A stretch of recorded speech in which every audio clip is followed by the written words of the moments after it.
मैं प्रधानमंत्री जी से बोलना चाहता हूं कि आप सामने आइए और इस तरह का आप जो कारनामे कर रहे हैं, मॉब लिंचिंग हो रहा है, मुसलमानों को जो मारा जा रहा है, मुसलमानों को जो पीटा जा रहा है, मुसलमान को धर्म के नाम पर, दाढ़ी के नाम पे, टोपी के नाम पे, इस तरह का ये क्या तरीका है? भारत एक देश जो सभी जाति सभी वर्ग का है, इस तरह से समझ लिए कि हमारे लोगों के साथ में, मुसलमानों के साथ में जुल्म हो रहा है। मैं इसकी कड़ी निंदा और मजम्मत करता हूं और मैं प्रधानमंत्री जी से सीधे निवेदन करना चाहता हूं कि आप डायरेक्ट हस्तक्षेप कीजिए, इसलिए कि ये 25 से 30 करोड़ मुसलमान हमारे देश का, समझ लिए देश के हर चीज के लिए, मर मिटने के लिए, कुर्बानी देने के लिए मुसलमान सदा एक पैर पर खड़ा है। ऑपरेशन सिंदूर के दौरान ऐसा लग रहा था कि हम सब वास्तव में भारतीय हैं और लोग हिंदू मुस्लिम भूलकर देश का तिरंगा लेकर भारत जिंदाबाद और हिंदुस्तान जिंदाबाद के नारे लगा रहे थे।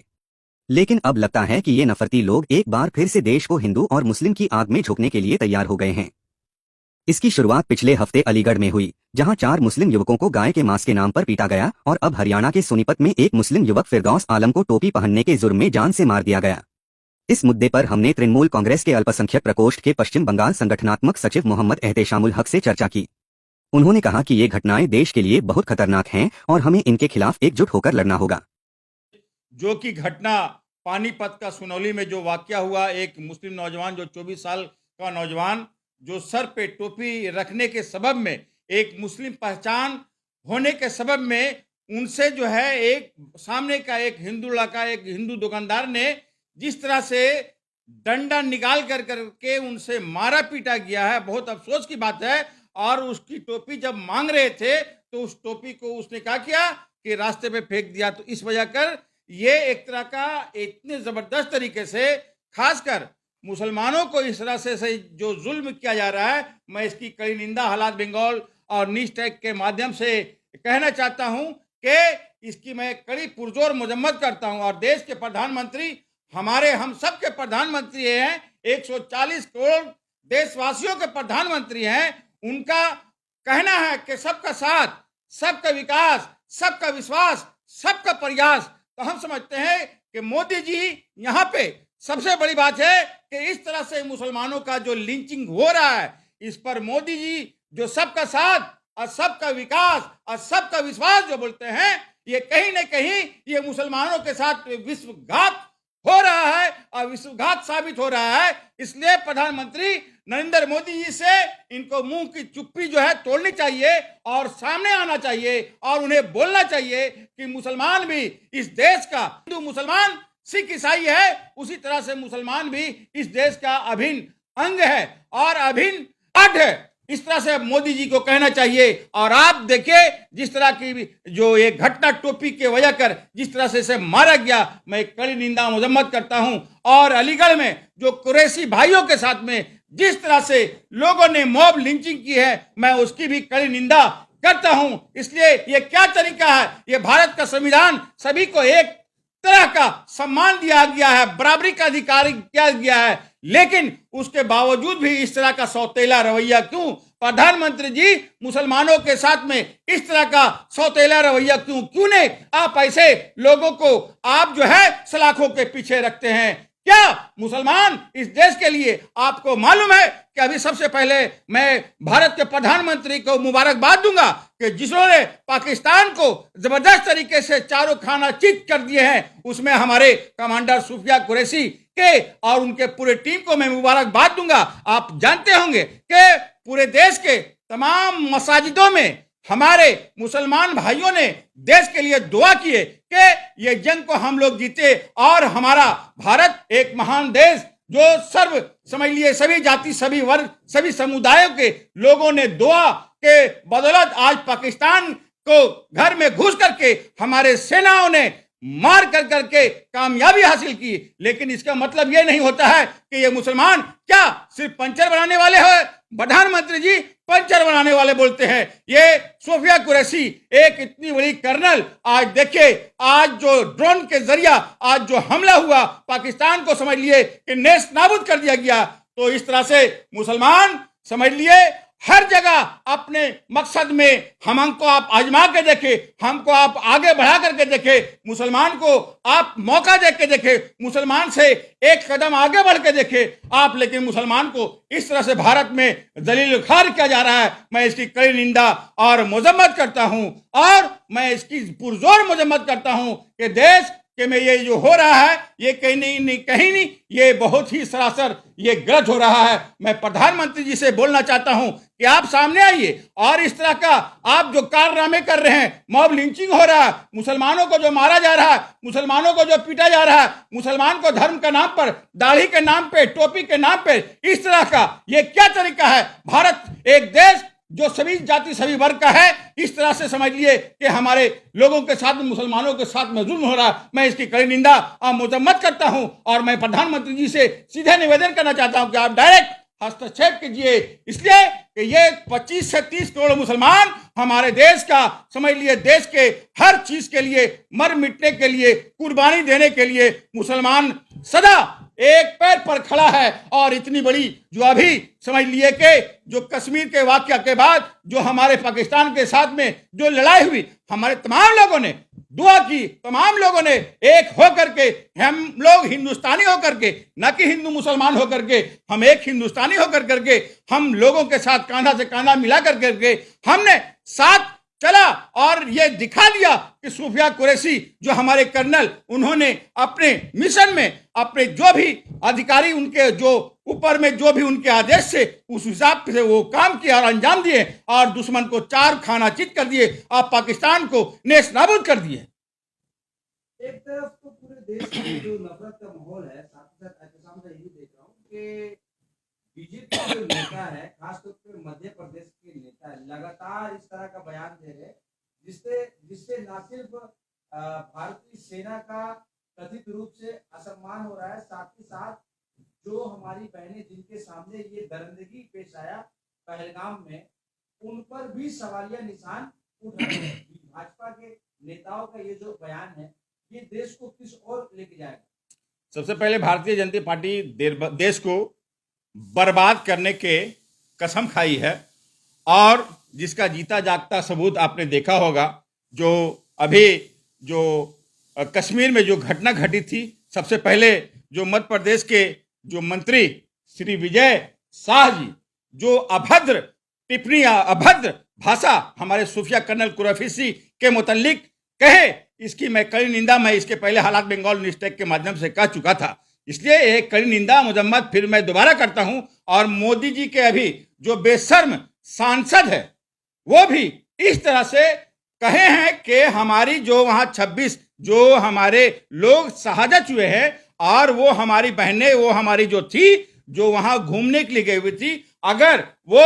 आतंकियों से हाथ नहीं जोड़ते हुए वो अगर उनसे लड़ाई लड़ती या जद्दोजहद करती और उनसे ओपन से अगर छीनती, तो हो सकता था कि हमारे यहाँ पे लोग समझ लिए कि नहीं मरते। तो इस तरह का आप बोलिए, एक सांसद आप जो जाते हैं, आप इतनी प्रोटेक्शन लेके जाते हैं, आपको वाई कैटेगरी, आपका जेड कैटेगरी का आपकी सुरक्षा प्रावधान होता है, और आपको मिलता है, आपके कोई भी इस तरह का असलहा देख कर करके कोई भी आदमी सबसे पहले हाथ जोड़ के ही करेगा, निवेदन करेगा, आग्रह करेगा। और इस तरह का अभद्र टिप्पणी हमें बहुत अफसोस होता है मोदी जी के बेशर्म सांसद जगदीश देवड़ा जी पर। और अभी आपको एक तो अभद्र एक तरह का टिप्पणी जो मध्य प्रदेश ही के उप मुख्यमंत्री है, मध्य प्रदेश के उप मुख्यमंत्री है जगदीश देवड़ा, जो जिन्होंने कहा है कि भारत के तमाम लोगों और भारत के तमाम सेनाओं का मस्तिष्क जो है हमारे जो प्रधानमंत्री के कदमों तले है। ये कितनी अफसोस की बात है कि कदम पूरे देश का हमारे प्रधानमंत्री के कदमों के तले रहेंगे, नतमस्तक हैं। ये कितना अभद्र ऐसे नेताओं भारतीय जनता पार्टी के आज देख लिया, आज यही चरित्र है आज जाहिल नेताओं का। ये देखिए इस तरह का भाषण, इस तरह का बयान में बहुत ही अफसोस होता है जो जिस तरह से बात करते हैं। और रामचंद्र जांगड़ा जी जो राज्यसभा के सांसद हैं, इस तरह से बात करते हैं, कि हमारे जो बहनें उनको हाथ नहीं जोड़ करके उनसे छीनना चाहिए, उसके वेपन छीनना चाहिए, उनसे लड़ाई लड़ करके वो जद्दोजहद करते। वहां पर तो एक हल्का सा कोई आदमी छुरी लेकर आता है तो सामने वाला दहल जाता है, और एक आतंकवादी के साथ में हमारी बहन किस तरह से मुकाबला कर सकती है? ये अभद्र, मैं कड़ी निंदा मजम्मत करता हूं। और ये तीनों नेताओं को कि इनको सस्पेंड कर दिया जाए और पार्टी से बर्खास्त कर दिया जाए। इसलिए भारतीय जनता पार्टी एक ऐसी पार्टी जो पूरा देश देख रहा है कि भारतीय जनता पार्टी के नेता का क्या कहना है, और लोगों के इस तरह से समझ लिए हमारे जो भाइयों जो शहीद हुए उनको वो मरहम पट्टी के बजाय और जख्म पर नमक छिड़क रहे हैं। बहुत अफसोस की बात है। एहतसाम साहब, ये तो हुआ उनका बयान, बेतुका बयान, लेकिन बीजेपी के नेताओं की हरकतें भी कुछ कम नहीं है। मध्य प्रदेश के एक भाजपा नेत्री के पति, उनका एक वीडियो वायरल हुआ। दिल्ली मुंबई एक्सप्रेस वे में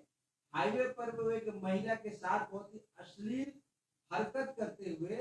पाए गए। साथ ही साथ यूपी के गोंडा जिले के भाजपा अध्यक्ष का भी एक वीडियो, जिसमें एक बीजेपी की महिला कार्यकर्ता के साथ वो भी एक कॉम्प्रोमाइजिंग हालात में बीजेपी की ही दफ्तर में पाए गए। तो बीजेपी पार्टी जो है महिलाओं की सुरक्षा सम्मान की बात करती है, और इस तरह की हरकतें करते हुए उनके लोग पाए जाते हैं। क्या कहेंगे? देखिए अशफाक भाई, बहुत अच्छा सवाल। भारतीय जनता पार्टी के कथनी और कहने में फ़र्क है। इनका स्लोगन है कि बेटी बचाओ और बेटी पढ़ाओ का नारा ये लगाते हैं, लेकिन ये बेटी की रक्षा प्रदान नहीं कर सकते हैं। और खुद भारतीय जनता पार्टी का नेता का चरित्र आपने देखा कि इस तरह का समझ लिए कारनामे। मुझे बहुत अफसोस होता है कि यह भारतीय जनता पार्टी के जो नेतागण हैं, ये लोग जनता इनको चुन करके नेता बनाते हैं, और ये नेता का चरित्र इस तरह से है कि जो बोलते हैं, जो कहते हैं कि हमारी मतलब बहन बेटी को बढ़ाओ और उनको पढ़ाओ, लेकिन इन्हीं के कार्यकाल में हमारी बेटियां महफूज नहीं हैं। तो ये भारतीय जनता पार्टी की दोहरा चरित्र है जो लोगों के सामने है। भारतीय जनता पार्टी भारत जलाओ पार्टी, जो देश को बर्बाद करने के चक्कर में लगे हुए हैं, विभाजन करने के चक्कर में लगे हुए हैं, हिंदू को मुसलमान से, मुसलमान को हिंदू से लड़ाई लड़ने के चक्कर में है। पूरा देश पूरा समझ लिए कि कहां से कहां निकल गया। देखिए चाइना एक सूरज बना रहा है, और हम मस्जिद के नीचे में हम मंदिर तलाश कर रहे हैं। बहुत अफसोस है कि ये भारत को जो भारतीय जनता पार्टी हिंदू मुसलमान के में बांट रहे हैं, या कि हम लोगों को एक जगह हो करके हम लोग एक प्लेटफॉर्म पे आकर के देश के हित में सोचना चाहिए। ऑल आर इक्वल, हम तमाम भारतीय हैं, हम लोग भारतीय बन करके रहना चाहिए। सभी का फंडामेंटल राइट है, सभी का मौलिक अधिकार, जिस हिसाब से हमारा संविधान हमारे डॉक्टर भीमराव अंबेडकर द्वारा दिया गया है, हम तमाम लोगों को इक्वल राइट दिया गया है। लेकिन कहीं न कहीं भारतीय जनता पार्टी जिस तरह से हम खासकर मुसलमानों को जिस तरह से शिकार बना रही है, ये मैं इसकी कड़ी निंदा मजम्मत करता हूं कि ये भारतीय जनता पार्टी जो हमारे प्रधानमंत्री जी है, उनको सामने आकर करके अपने लोगों से, देश के लोगों को संबोधित करना चाहिए कि इस तरह का वातावरण हमारा देश जो एक सेकुलर देश है, इस तरह के हमारे देश में वातावरण क्यों पैदा हो, और जो इस पर अगर दोषी हो उसको उसकी सही जगह अगर होनी चाहिए तो वो समझ लिए जेल के सलाखों के पीछे होनी चाहिए। इसलिए कि प्रधानमंत्री, आप हमारे देश के प्रधानमंत्री है, पूरे 140 करोड़ के देश के प्रधानमंत्री है, ना कि सिर्फ हिंदू के प्रधानमंत्री है, हम तमाम भारतीयों के प्रधानमंत्री है। आपके जो भी इस तरह का कोई भी काम करता है तो आपको आगे बढ़ कर करके और उसको कड़ी से कड़ी सजा देना चाहिए। अभी सामने एक हफ्ता के बाद अल्हम्दुलिल्लाह ईद उल अजहा का चांद आज समझ लिए कि दिखाई दिया है पूरे हिंदुस्तान में। हम तमाम लोगों से, खासकर हम अपने मुसलमान भाइयों से आग्रह करेंगे, गुजारिश करेंगे, इल्तिजा करेंगे,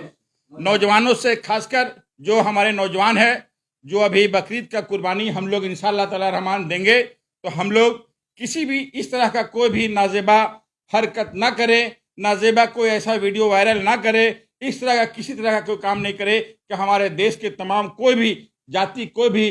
लोगों समुदाय को तकलीफ हो। हम उसका खासकर उन लोगों का ख्याल रखते हुए हम लोग अपनी कुर्बानी ईद उल अजहा के जो फ़राइज़ है, जो हमें जानवर कुर्बानियाँ देनी पड़ती है, हम लोग उसको अपने सिस्टम से, अपने हमारे मज़हब के हिसाब से, अपने पर्देगाह में रहते हुए हम लोग अपने इंशाअल्लाह ताला रहमान कुर्बानी हम लोग अच्छे ढंग से करें, ताकि किसी भी हमारे जो भी हमारे भाई हैं, हमारे जो और भी जो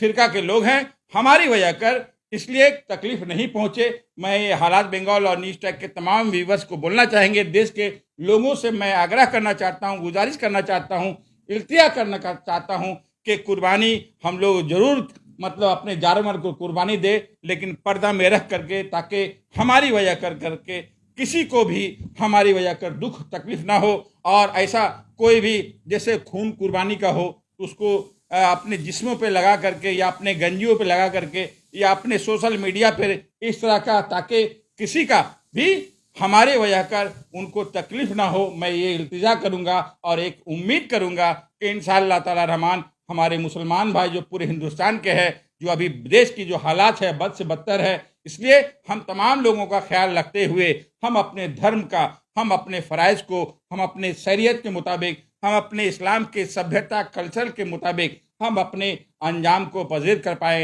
यही आपसे गुजारिश है। और हालात बंगाल के तमाम व्यूवर्स को, हालात बंगाल के चैनल के तमाम देखने वालों को मैं ईद की चांद की मुबारकबाद भी देता हूँ आज कि अल्हम्दुलिल्लाह आज चांद की हम लोग ने अपने छतों पर देखा है। और आप तमाम लोगों को ईद उल अजहा के बहुत बहुत ढेर सारी मुबारकबाद। और आने वाला एक हफ्ता के बाद इंशाअल्लाह 7 जून को हम लोग ईद उल अजहा की नमाज और अच्छे ढंग से पढ़ेंगे पूरे उल्लास के साथ। अब पूरे देश में, अब पूरे देश और बैरूनी में भी समझ लिए एक दिन पहले पढ़ा जाएगा, तो हम लोग पूरे जोश और उल्लास के साथ में ईद उल अजहा की नमाज पढ़ेंगे और अपने जो भी कुर्बानी हमें फ़र्ज की आ जाएगी इंशाअल्लाह ताला रहमान करेंगे। अस्सलामु अलैकुम वरहमतुल्लाह।